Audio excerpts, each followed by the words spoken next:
ಉತ್ತರಾಖಂಡ್ನ ಡೆಹ್ರಾಡೂನ್ನಲ್ಲಿ ಕೋಮು ಸಂಘರ್ಷ ಆಗ್ತಾ ಇರುವಂಥದ್ದು. ಬಿಜೆಪಿ ಮುಖಂಡನ ಹತ್ಯೆಯ ಬೆನ್ನಲ್ಲೇ ಈಗ ಹಿಂದೂಗಳಲ್ಲಿ ಕೆರಳಿ ನಿಂತಿದ್ದಾರೆ. ನೀರಿನ ಕ್ಷುಲ್ಲಕ ವಿಚಾರಕ್ಕೆ ಶುರುವಾಗುವಂತಹ ಗಲಾಟೆ ಇದೀಗ ಎರಡು ಸಮುದಾಯಗಳ ನಡುವೆ ಕೋಮು ಸಂಘರ್ಷಕ್ಕೆ ಕಾರಣವಾಗಿರುವಂಥದ್ದು. ನೀರಿನ ವಿಚಾರಕ್ಕೆ ಎರಡು ಸಮುದಾಯಗಳ ನಡುವೆ ಫೈಟ್ ನಡೆದಿದೆ. ಈ ನೀರಿನ ವಿಚಾರಕ್ಕೆ ಶುರುವಾಗಿದ್ದಂತಹ ಗಲಾಟೆ ಒಬ್ಬ ಹಿಂದೂ ಯುವಕ ಬಿಜೆಪಿಯ ಮುಖಂಡನ ಕೊಲೆಯಲ್ಲಿ ಅಂತ್ಯವಾಗಿರುವಂಥದ್ದು.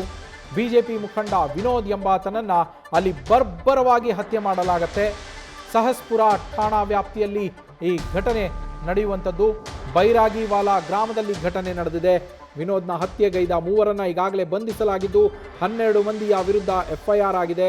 ಆದರೂ ಕೂಡ ಪರಿಸ್ಥಿತಿ ವಿಕೋಪಕ್ಕೆ ತಲುಪಿ ಬಿಗುವಿನ ವಾತಾವರಣ ನಿರ್ಮಾಣ ಆಗಿರುವಂಥದ್ದು. ಹತ್ಯೆಯಾಗಿರುವಂತಹ ಹಿಂದೂ ಮುಖಂಡ ವಿನೋದ್ ಆತನನ್ನು ಕೊಲೆ ಮಾಡಿದ ಕಾರಣಕ್ಕಾಗಿ ಆಕ್ರೋಶ ಭುಗಿಲೆದ್ದಿದೆ. ಹಿಂದೂ ಸಂಘಟನೆಗಳು ರೊಚ್ಚಿಗೆದ್ದಿರುವಂಥದ್ದು. ಈಗಾಗಲೇ ಮೂವರನ್ನು ಬಂಧಿಸಲಾಗಿದೆ. 12 ಜನರ ವಿರುದ್ಧ FIR ಆಗಿದೆ. ಪೊಲೀಸರು ಕೂಡ ಕಠಿಣ ಕ್ರಮಗಳನ್ನು ಕೈಗೊಳ್ತಾ ಇದ್ದಾರೆ. ಅಲ್ಲೂ ಕೂಡ ಬುಲ್ಡೋಸರ್ ಪ್ರಯೋಗ ಆಗ್ತಾ ಇದೆ. ಇದೆಲ್ಲದರ ನಡುವೆ ಹಿಂದೂ ಸಂಘಟನೆಗಳು, ಹಿಂದೂ ಮುಖಂಡರು, ಹಿಂದೂ ಯುವಕರು ಮಾತ್ರ ಶಾಂತಗೊಳ್ತಾ ಇಲ್ಲ. ಪೊಲೀಸರು ಕಠಿಣ ಕ್ರಮಗಳನ್ನು ಕೈಗೊಳ್ತಾ ಇದ್ರೂ ಕೂಡ ಅಲ್ಲಿ ಬಿಗುವಿನ ಪರಿಸ್ಥಿತಿ ಇರುವಂಥದ್ದು. ಸೂಕ್ತ ಕ್ರಮ ಕೈಗೊಳ್ಳಬೇಕು, ಆರೋಪಿಗಳಿಗೆ ಕಠಿಣ ಶಿಕ್ಷೆ ಆಗಬೇಕು, ಅವರನ್ನು ಅರೆಸ್ಟ್ ಮಾಡಬೇಕು ಅಂತ ಹೇಳಿ ಅಲ್ಲಿ ಆಕ್ರೋಶಗಳು, ಪ್ರತಿಭಟನೆಗಳ ರೀತಿಯಲ್ಲಿ ನಡೀತಾ ಇದೆ. ಸಹಸ್ಪುರ ಠಾಣಾ ವ್ಯಾಪ್ತಿಯ ಬೈರಾಗಿವಾಲಾ ಗ್ರಾಮ, ಉತ್ತರಾಖಂಡ್ನ ಡೆಹ್ರಾಡೂನ್ನಲ್ಲಿ ನಡೆದಿರುವಂತಹ ಘಟನೆ ಇದು.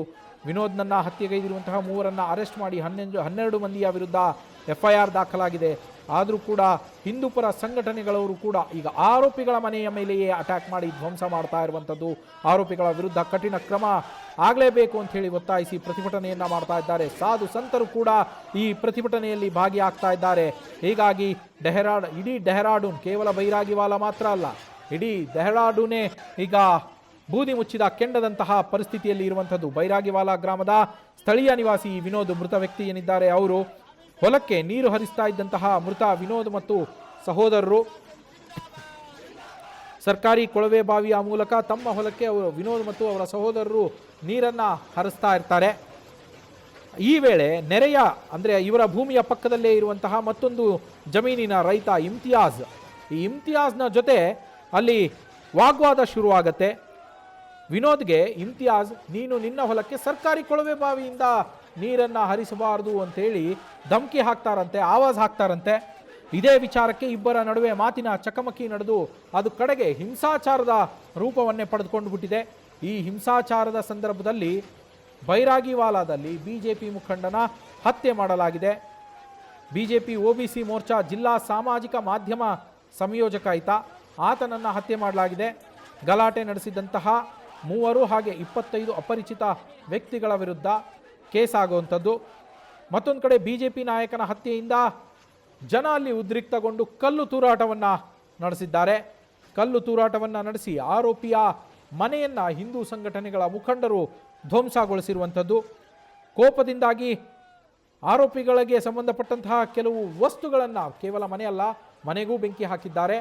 ಒಂದಷ್ಟು ವಸ್ತುಗಳಿಗೂ ಕೂಡ ಬೆಂಕಿ ಹಚ್ಚಿದೆ ಈ ಗುಂಪು, ಉದ್ರಿಕ್ತ ಗುಂಪು ಏನಿದೆ ಅವರು. ಬಿಜೆಪಿ ನಾಯಕನ ಹತ್ಯೆ ಸ್ಥಳೀಯ ನಿವಾಸಿಗಳಲ್ಲಿ ಈ ಆಕ್ರೋಶವನ್ನು ಹೆಚ್ಚಾಗುವಂತೆ ಮಾಡಿದೆ. ತಡರಾತ್ರಿಯವರೆಗೂ ರಸ್ತೆ ತಡೆದು ಆರೋಪಿಗಳ ವಿರುದ್ಧ ಕ್ರಮ ಕೈಗೊಳ್ಳಬೇಕು ಅಂತೇಳಿ ಒತ್ತಾಯವನ್ನು ಮಾಡಿದ್ದಾರೆ. ಪರಿಸ್ಥಿತಿಯನ್ನು ನಿಯಂತ್ರಣಕ್ಕೆ ತರೋದಕ್ಕೆ ಪೊಲೀಸರು ಸದ್ಯ ಅಲ್ಲಿ ಒಂದಷ್ಟು ಕಠಿಣ ಕ್ರಮಗಳನ್ನು ಕೈಗೊಳ್ತಾ ಇದ್ದಾರೆ. ಆದಾಗ್ಯೂ ಕೂಡ ಪರಿಸ್ಥಿತಿ ಬೂದಿ ಮುಚ್ಚಿದ ಕೆಂಡದಂತಹ ವಾತಾವರಣ ಅಲ್ಲಿ ಇರೋದ್ರಿಂದಾಗಿ ಬಿಗಿ ಬಂದೋಬಸ್ತನ್ನು ಕೂಡ ಪೊಲೀಸರು ಕೈಗೊಂಡಿದ್ದಾರೆ. ನ್ಯೂಸ್ ಫಸ್ಟ್, ನಿರ್ಭೀತಿಯಿಂದ ನಿಮ್ಮ ಪರವಾಗಿ.